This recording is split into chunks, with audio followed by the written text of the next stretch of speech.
Defending Land of Legends track champion Justin Haers with us right now. First of all, how are we doing, man? How is everything? I'm doing good. Sun shining and warmed up here a little bit. So good day here at Canandaigua. And that defending track champion has a nice ring to it, doesn't it? Yeah, it sure does.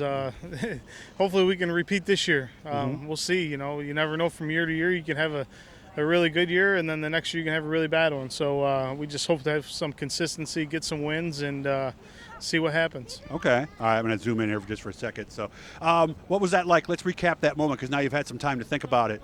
You in victory lane, Dad's hat inside your jacket. Had to be just a wonderful moment. Yeah, it was. It was a pretty cool deal. You know, we've been coming here a long time and always wanted to get a track champion, and you know, been so close so many times. Ton of second places, and you know, tied Shepard there that 1 year for the championship. Oh, that's right. And, I forgot about that. Yeah. You know, he ended up getting it because he had more wins, but still was a nail biter right to the end. But you know, it's great to look back. It's something I'll have, you know, forever. And you know, I told my wife and kids I could be 70 years old and look up on the wall and maybe see a track championship, you know, plaque and trophy there. So that's pretty cool. Yeah, because the guys have told me wins are cool, obviously, but the championship means that 20, 30, 40 years from now, when people look back, they're going to see that Justin Haers was the 2021 champion. That does mean a little more, does it? Yeah, it does. You know, wins are great. You know, obviously, I'd rather win 15 races at a track than win the championship. Oh, really? You know, okay. Now that I've done it, you know. Oh, so before the answer would have been different last year. Yeah, you know, okay.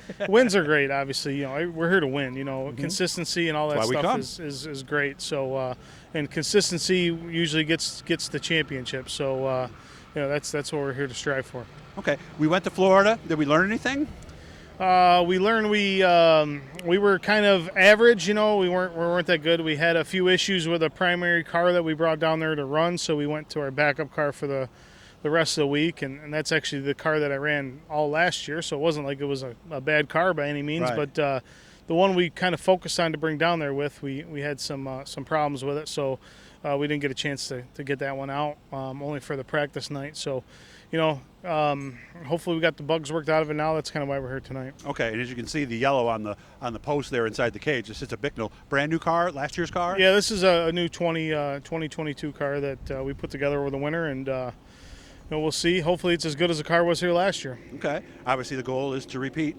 Oh, definitely. You know, that's what we're here for. Repeat wins and be consistent and be relevant. You know, I always say relevant because the year before we weren't really too relevant before we won the championship. You know, we just kind of had an off year and we just could never find a sweet spot in the car just kind of to get it to where it fit me. Okay. So that's kind of what we really worked on, you know, the former off season, and we did a little bit more this off season just to kind of keep up with what's going on in the because really now more than ever, I think you really do need to keep up, don't you? Oh yeah, I mean, especially racing just kind of one night a week. It's you know, it's tough to really try a lot of stuff, and you know, you try to make sure that your whole program's not circled around one track, and when you go to different tracks, you can still be competitive because you can get yourself in a box where you're just good at Canandaigua and not good anywhere else, and that's not really what we want to do. We want to be good.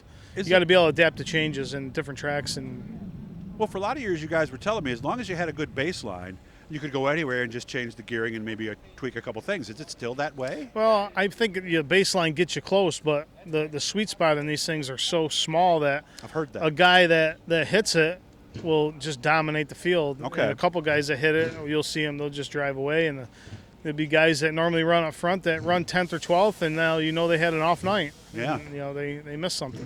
Still gonna do Weed Sport, Super Dirt Week specials like that? Yeah, stuff like that. We'll run some close shows. Outlaw that are 200. Yeah, stuff like that. We're gonna try to hit some of that stuff this year. And we do have another car here today. Which car is that up in the Yeah, top that's the right car now? we ran last year here, so we don't really plan on bringing it out tonight just because I got a long week ahead of me. I got some business meetings out of town for a couple nights, so I'll be gone like 3 days, so we just don't want to put a ton of extra work on the guys. Yeah. I would like to back them, but it doesn't look like we're going to do that tonight. So there's no chance, unless something goes wrong, that will come off the trailer tonight, unless something went wrong or you know, this car just wasn't that good, then we'd pull that one out just to see if that one's better than this one. So. And we're going to do a quick one after this because I came up with an idea as I'm sitting here. So look for a second one to come up with Justin. That's going to teach you something that if you're not in the pitch, you might not even know that they're even doing this. So thanks, Justin. Hit that bluey, guys, and I'll see how you do later tonight. Thank you. Thanks, Doug.